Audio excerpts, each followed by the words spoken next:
سلامونه جوړ په خیر ځکه چې پوهیږئ بیا هم افغانان بلجیم خو په بلجیم کې افغانان او بلجیم کې هم د انټویرپن ښار او قصابي د افغانانو حلاله قصابي او دا ملګری چې دی د سره مې یو سلام کړی خو تاسو لپاره بیا هم ورته سلام کوم او غواړم چې دی درته خپل نوم خپله واخلي.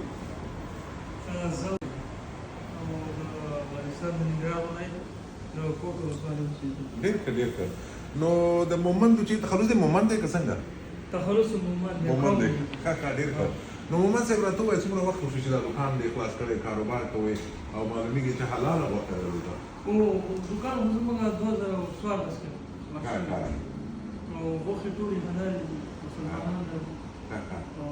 نو ستاسو هغه ډېر مشتریان چې درته راځي هغه څوک دي افغانان نه پرته نور څوک درته راځي چې حلاله غوښه اخلي؟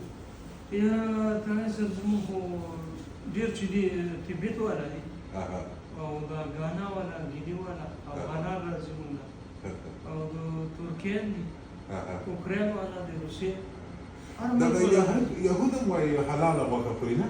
هغوی درته راځي که هغوی خپلې قصابۍ لري؟ هغوی خپل قصابۍ لري خو مونږ بعضې وخت راځي هر وخت صحیح بعضې یو نفر راځي ډېر نه اکثره دلته چې دي مسلمانان راځي چې راشي پوښتنه کوي دا حلاله ده بس نومونه بیا دا آیات وښیه. نو داسې معلومېږي چې تاسو دوه ګټې کړي د ملنګانو خبره ده وایي ملنګه دوې ګټې دې وکړې یو د خیر ټول که بل دې وکړل دیدنونه ګټه دا ده چې هم تجارت دی او هم د دې په حساب چې حلاله غوښه ده خلک په همدې حساب هم ډېر راځي درته مشتریان که څنګه تاسې دې ته ثواب دی خوشحالي که پیسو ته حلاله غوښه چې ده بس ثواب هم لري او حلاله مزدوري ده او پیسې هم ښه دي په درد لري او خپله یې خورئ که نه غوښه مخه خورئ که نه؟ یاره کله ناکله که نه ځکه چې که ډېرې وخورئ کېدای شي وزن هم ډېر شي لانجه جوړه شي که نه او غوښه هم چې زه ګورم رقم ده نه چرګانو نه نیولې او هغه رقم که نه چرګان دغه چیرې مرۍ ده؟ دا چې د پیلمرغ مرۍ او د پیلمرغ مرۍ ده او دلته یې دا د سلاطې او دا سر د وزې سر دی که د چی دی؟ دا د وزې دی د وزې سر دی لړمون دی دا پختۍ دي وینه دا ینه ده لړمون دی او دا پښې دي دا د چی پښې دي؟ د غوایي داسې تکې سپینې پښې دي د غوایي دا څنګه؟ دا جدیز سپي همداره کوي او دا هم پښې دي خو دا د پسه د پسه پښې دي او دا غوښه د چی ده؟ دا غوښه چې ده دا د غوایي غوښه د غوایي غوښه ده او ولې نه ویلې چې دا خلک کومه غوښه ډېره وړي ستاسو نه؟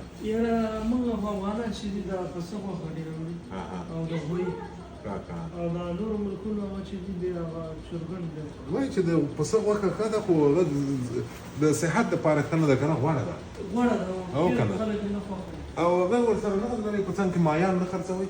نه مایان خو بېل هغه بیا بېله کیسه ده که نه هغو دپاره به بېله اجازه غواړئ که نه شرایط به ورته برابروئ او د افغانستان چای هم زه ګورم شته چای هم شته ډېر ښه خو داسې معلومېږي چې چای به دومره ډېر خلک نه اخلي که نه ولا شکر دی افغانان هم ډېر څه شوق یې نو مومند صاحب خوښ شوم چې ومې لیدلې او معلومېږي چې کاروبار سره هم خوشحاله یې افغانستان ته څومره وخت کېږي چې نه یې تللی؟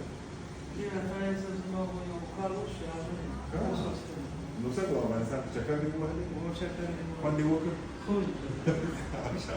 نو خوښ شوم مومند صاحب چې سره ومې لیدل ژوندی دی ملګرو دا مومند او دا هم د ده د قصابۍ حلال دکان د افغانانو په مرکز کې او درته ویلي مو چې افغانان هم خدای ډېر شوي دي او خدای دې نور هم ډېر کړي او خدای دې د افغانستان په درد وخوري دا خلک کور ودان